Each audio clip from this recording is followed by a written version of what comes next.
Yeah, I'll react to that, sure. Hello, guys. My name's Connor. If you're new, and I like to learn about, well, a lot of things, but especially about geopolitics at the moment. I don't know too much, but I'm trying to learn more. The more I watch, and the more I learn from you guys in the comments and whatnot. Let's go. Help me out, or learn with me.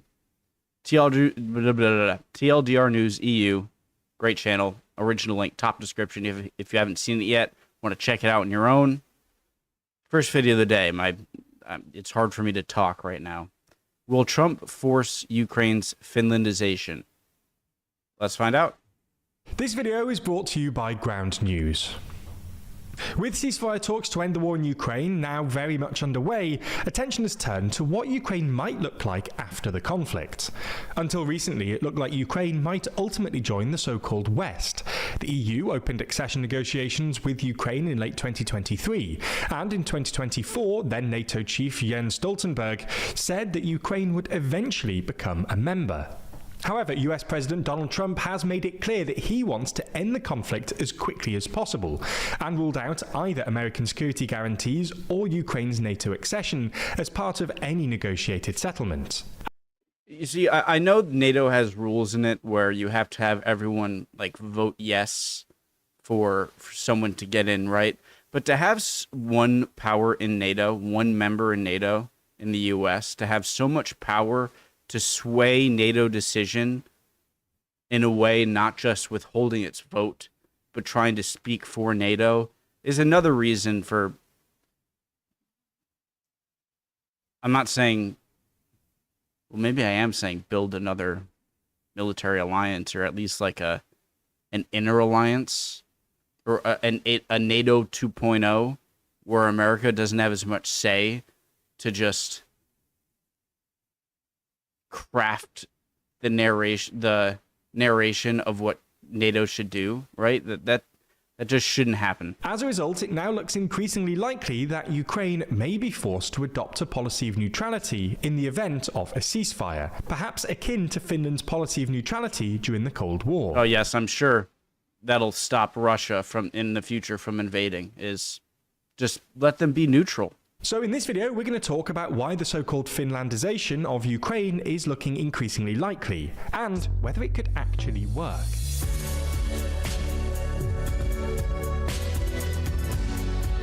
Stay hydrated, guys. Never miss an episode, and always feel in the loop by subscribing and ringing the bell.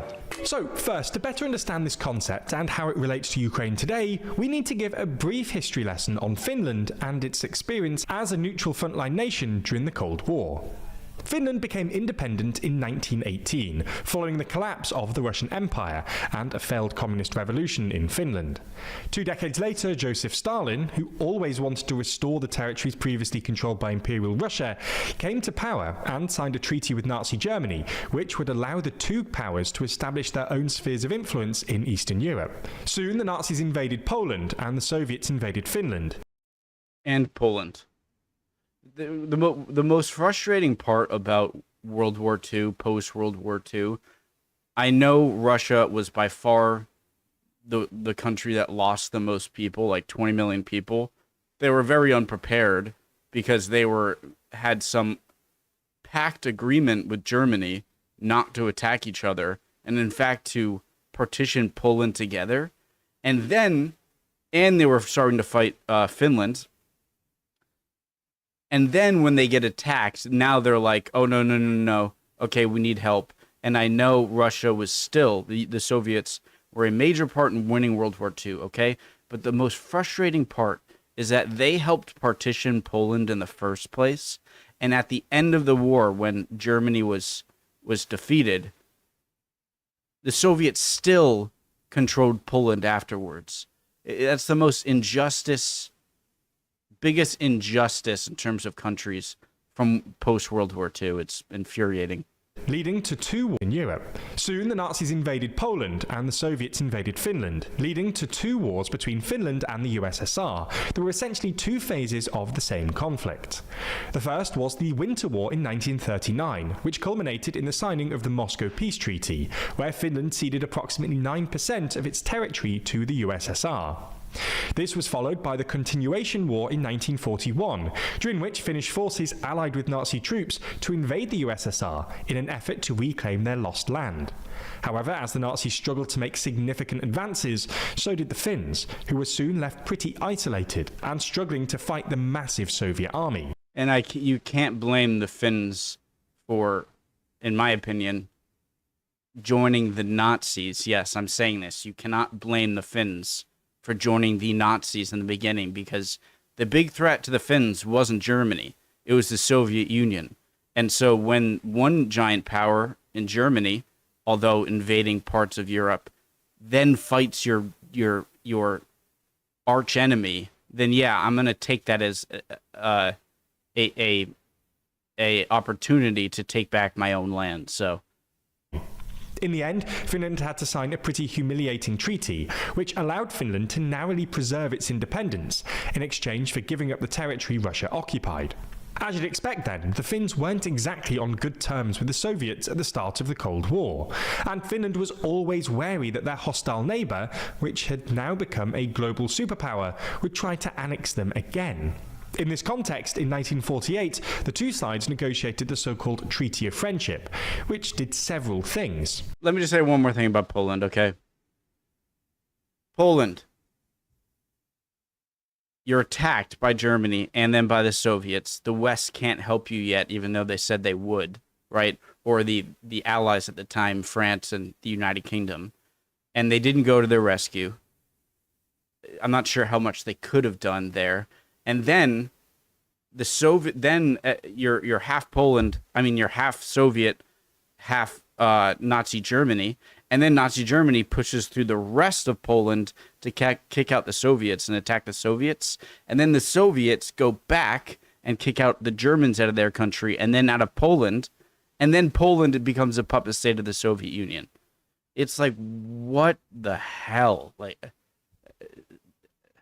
first, it allowed Finland to remain an independent... If I'm wrong in any of this, call me out. ...which did several things.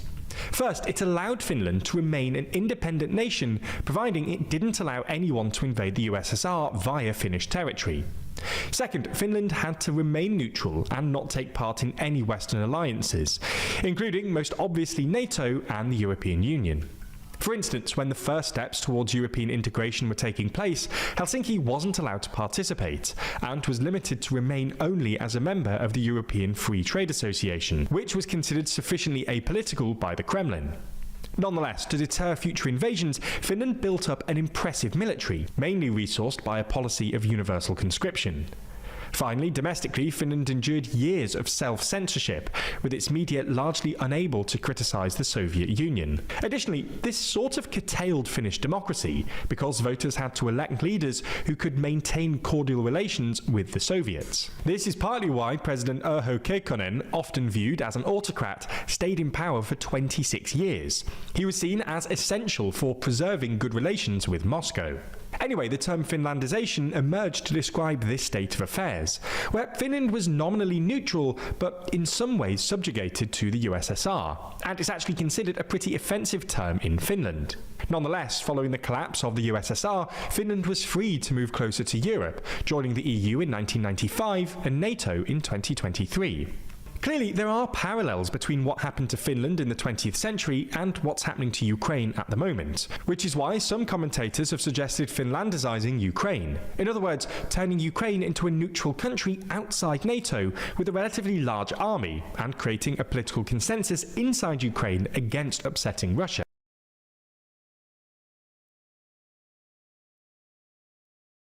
This was creating a political consensus inside Ukraine against upsetting Russia.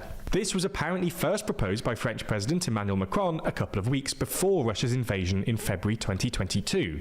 But it wasn't well received by the Ukrainians, who basically argued that Ukraine couldn't trust Putin, and that, without NATO guarantees, further Russian aggression against Ukraine would be inevitable. After all, in 1997... So, did I get the term Finlandization wrong? Happening to, in other words, turning Ukraine into a neutral country, and Finland was nominally Finlandization, a smaller country's foreign policy involves remaining neutral and avoiding actions that might provoke a more powerful neighboring state. Okay, so Finlandization or Finlandization of Ukraine would make it so. Well, this was before. Wouldn't that mean? Does Finlandization include having someone like Urho Kekkonen? Because if you had an Urho Kekkonen instead of Zelensky, then I'm sure the entire invasion of Ukraine would have been much more feasible, right? And so it sounds like you're just trying to give a soft reason to be like, hey, we don't fighting, but someone more appropriately aligned with the Soviet Union. And then you can invade again, and it'll be much easier. Am I getting that wrong, guys? Clearly, there are parallels. EU in 1995 of the USSR, Finland was freed to you. Clearly, there are parallels between what happened to Finland in the 20th century and what's happening to Ukraine at the moment.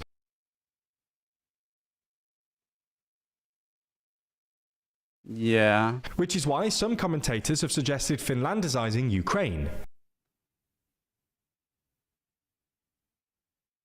That makes no sense.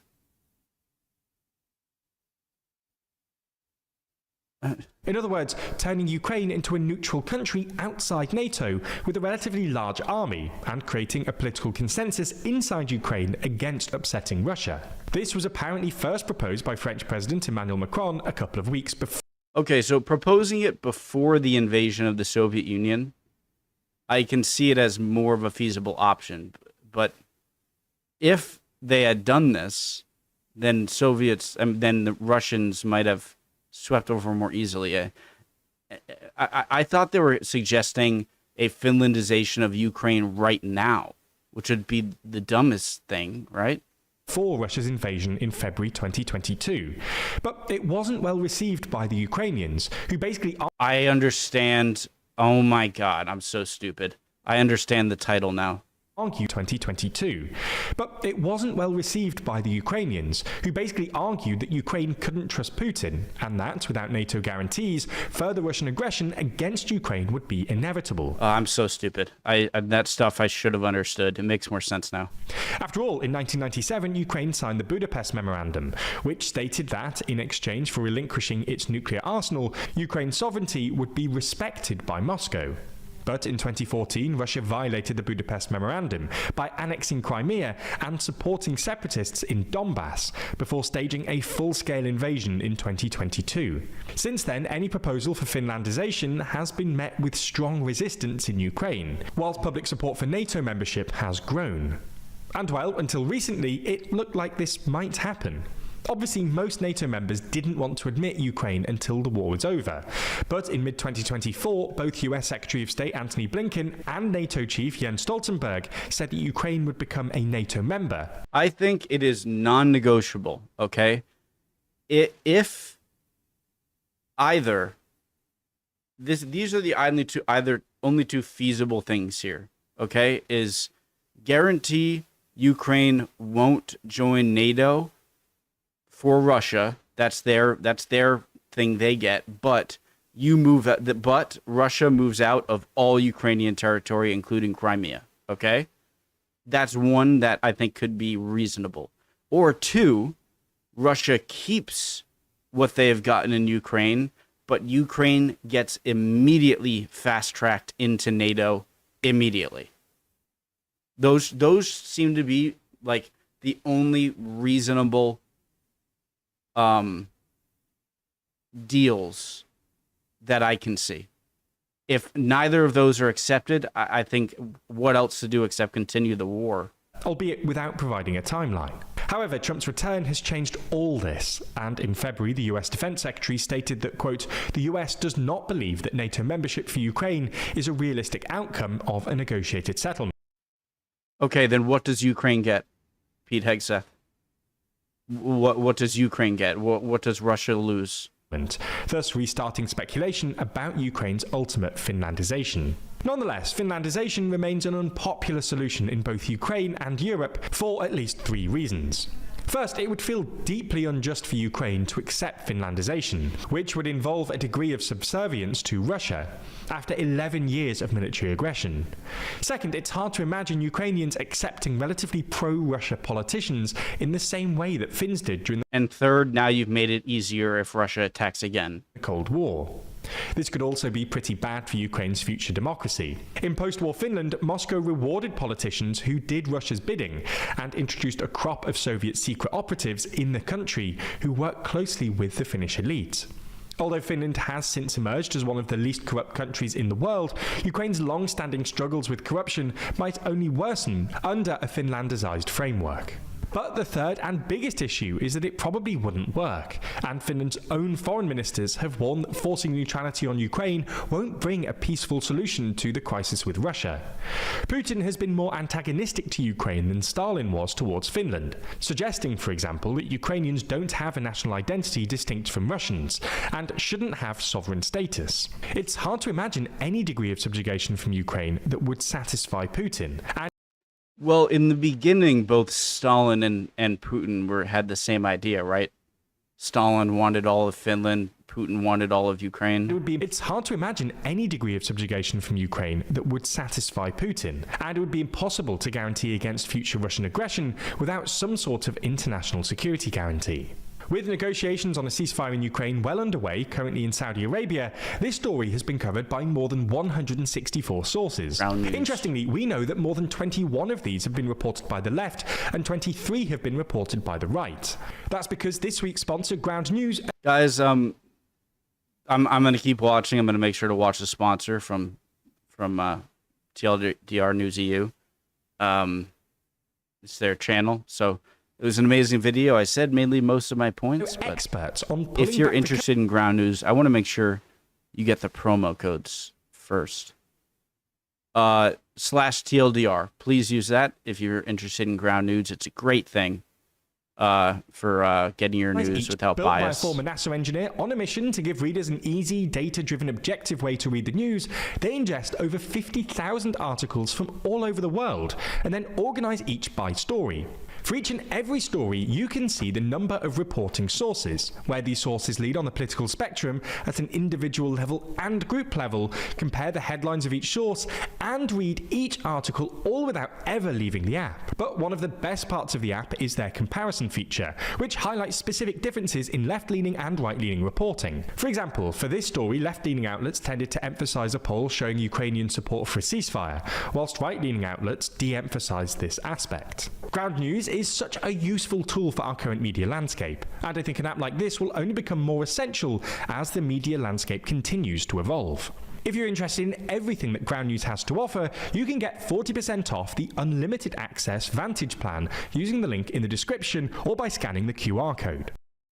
And make sure, if that interests you guys and you learned it here, use the /TLDR. Not only will you get you 40% off, it also makes sure that the sponsor knows through the promo codes they receive from customers where they were funneled from, meaning their money went in the right place and they might get more money. I react to other people's videos. Just want to make sure that's clear in case you're interested, all right?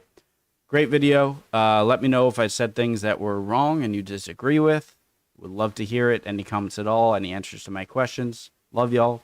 See you guys next time. We'll keep on learning. Bye, guys.